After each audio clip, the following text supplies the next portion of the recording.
Good day mga kaparmer. Muli, magandang umaga sa atin. Pangalawang video ito. Ito na po yung main road. Yung nagawa na project ng government. So ito naman, farm to market road yan. Hindi natin alam kung kailan nila maprojectan dyan. Pero at least, lumapit na talaga yung karsada. Yan, hanggang doon po yan sa papuntang bayan yan. Yan naman papunta doon sa tourist attraction ng ano. Papunta doon sa pools. May mga pools tayo dyan. So dito tayo ngayon sa farm. Malamig ang panahon. Ano tayo ngayon? January 11. So kapasok na tayo dito sa halos established na itong lugar na ito eh. Kasi namumunga na ito. Ayan, tulad ng mga kape. Nag-aani pala tayo nung nakaraan ng kape. Hindi ko na busy nga ako. Hindi na nagkaroon ng pagkakataon para videohan. Ayan, ito yung mga natira dito. Ito maliit pa lang na puno to. Pero yan, may mga bunga. Pero yung pinitasan namin, marami. Ito na po yung gulpo na sinasabi ko na halos established na ito. Mamumunga na ito at nakapitas na nga tayo dyan. Ayan. Sagad po yan doon hanggang sa tabing karsada doon. So, kompleto na sa tanim yan. Kailangan talaga sa kakao. Katulad dyan, may mga supang na naman. May mga sumisibol sa gilid. Ayan yung tinatawag na water sprout. Dapat alaga sa pruning ang kakao. Ayan, katulad dyan, ang dami na. Ayan, pumipigil kasi sa pamumunga yan. Yung ganyan. Napupunta dyan yung tubig. Kaya water sprout ang tawag dyan. Ayan ang tawag dyan. Mga nasa ibaba nagsisimula ng so ano yan, tatarbahoin natin yan. Yan po, puro kakawan yan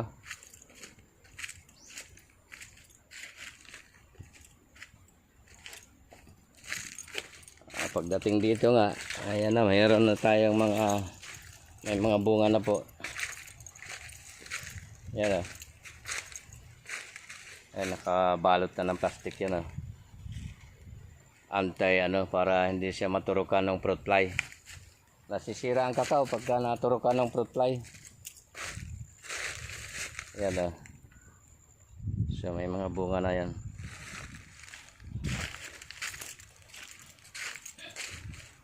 Yan.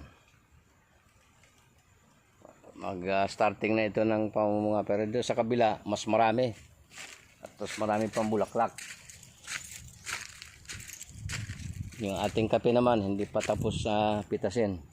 Papayawan natin dito yung ibang kakao. Para makita natin. Ayan po Yan maliit lang na puno yan. Ayan ang laki ng bunga. Yan. Nakabalot na po ng plastic yan. Ayan. Ito, hindi na balutan Ito. Dito marami. Yan, parang nahinog na pahinog na naman yung isa Yan, pwede na pitasin yung isang yan itong mga ilang araw. Ano po, mga nakabalot yan Yan.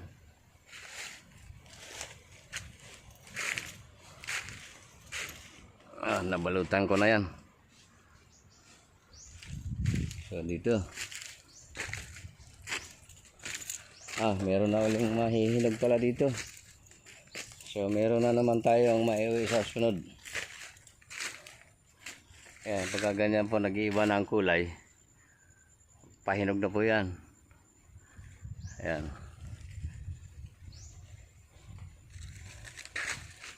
Ayan po. Pipitasin na natin yan sa isang araw. Ayan, may mga balot na po ito dito. Nag-starting na po yung ating kakao na magkaroon ng production. Pupunta na yan doon sa fermentation, nagpa-process na tayo ng kakao.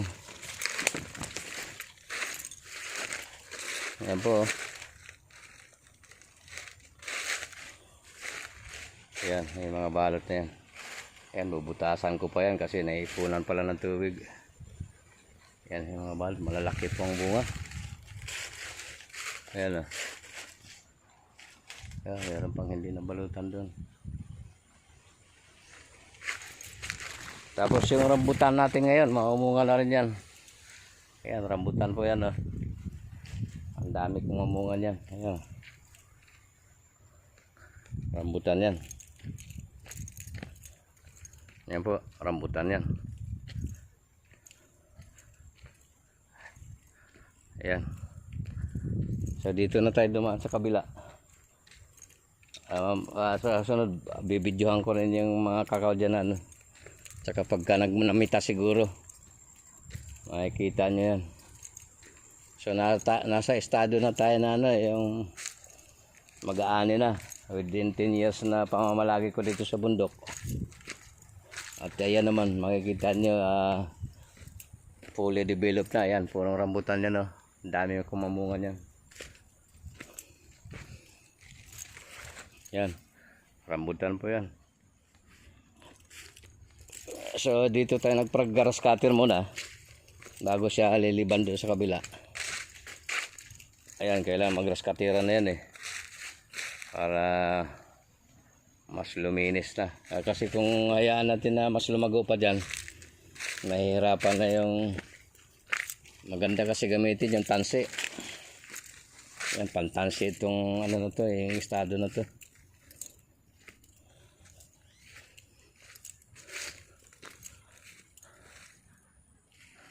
Ayan po yung ating mga nyug. Ayan, plano ko pa na yan. Yung bakante na yan, lalagyan natin ng kakao yan. Pupunuin pa natin ng kakao yan. Ngayong next tagulan. Tuloy-tuloy lang yung tanim. Kaya mga kaparmer, maraming salamat sa atin. Magandang araw. God bless sa atin lahat.